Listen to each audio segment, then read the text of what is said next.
निश्चित की गई है कि इनमें 12 सदस्य राष्ट्रपति द्वारा मनोनीत किए जाते हैं, जो कला, साहित्य, विज्ञान एवं समाज सेवा क्षेत्र से व्याख्याति प्राप्त व्यक्ति होते हैं। 6 सदस्यों का निर्वाचन राज्यों के विधानसभाओं के सदस्यों तथा केंद्र शासित प्रदेशों एवं सदस्य समानुपाती प्रतिनिधित्व प्रणाली के आधार पर एकल संकीर्ण प्रणाली से गुप्त मतदान प्रणाली के द्वारा अप्रत्यक्ष रूप से करते हैं। केंद्र शासित प्रदेश में विधान सभाएं नहीं होती है, अंतः संसदीय विधि निर्माण करके इनके निर्वाचन की प्रणाली से निश्चित करती है। वर्तमान राज्यसभा में सदस्यों की संख्या 245 है। राज्यसभा एक स्थायी सदस्य है, इसको कभी भंग नहीं किया जा सकता है। प्रत्येक सदस्य 6 वर्ष के लिए निर्वाचित या मनोनीत होता है। राज्यसभा के 1.3 सदस्य प्रति 2 वर्ष के बाद अवकाश ग्रहण करते हैं, अंततः 2 वर्ष के बाद 1.3 स्थान के लिए चुनाव होता है। एक सदस्य के कार्यकाल की अवधि 6 वर्ष होती है। बिना पूर्व सूचना के लगातार 60 दिन तक अनुपस्थित रहने पर सदस्य समाप्त की जा सकती है।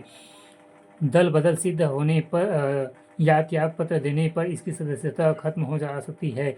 राज्यसभा के सदस्यों की योग्यताएं। राज्यसभा के सदस्य वही व्यक्ति हो सकता है जो भारत का नागरिक हो, उसकी आयु सीमा 30 वर्ष से कम न हो, तीसरा संघीय राज्य सरकार के अधीन लाभकारी पद पर न हो, चौथा विकृत मस्तिष्क पागल दिवालिया न हो,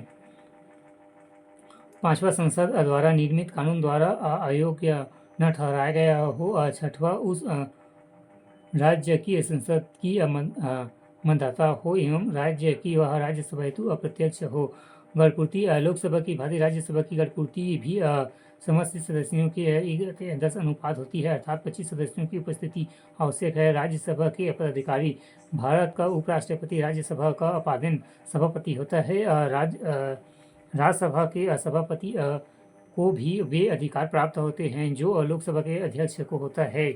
उसे वही वेतन भत्ते मिलते हैं जो लोकसभा के अध्यक्षों को मिलते हैं, किंतु वह किसी विधेयक को वित्त विधेयक घोषित करने का अधिकार नहीं रखता है। राज्य सभा के सदस्य में से किसी एक सभापति को चुना जाता है जो उसकी अनुपस्थिति में बैठकों की अध्यक्षता करता है तथा अध्यक्ष की अधिकारों का उपभोग करता है।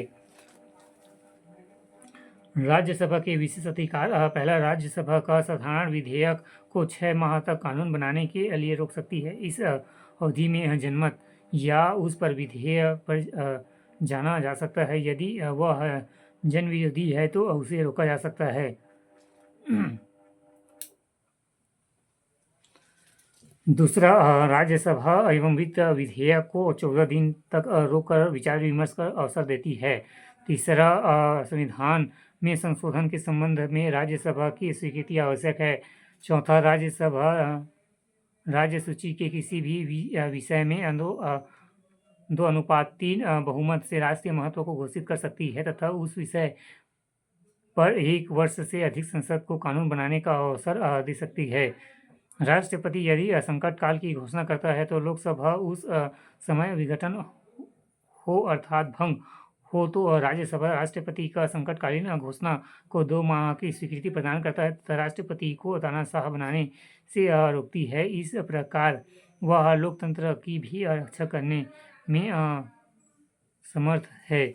वह अपने सभापति को अपदस्थ कर सकती है। छठवां, राज्यसभा एक स्थायी सदस्य है, अंततः राष्ट्रपति उसे भंग विघटन नहीं कर सकता है। इस प्रकार राज्यसभा शासन संचालन में पुनर्विचार तथा जनमत निर्माण तथा सरकार की शीघ्रता का नीति एवं नियंत्रण कर लोकसभा का स्थापना करती है।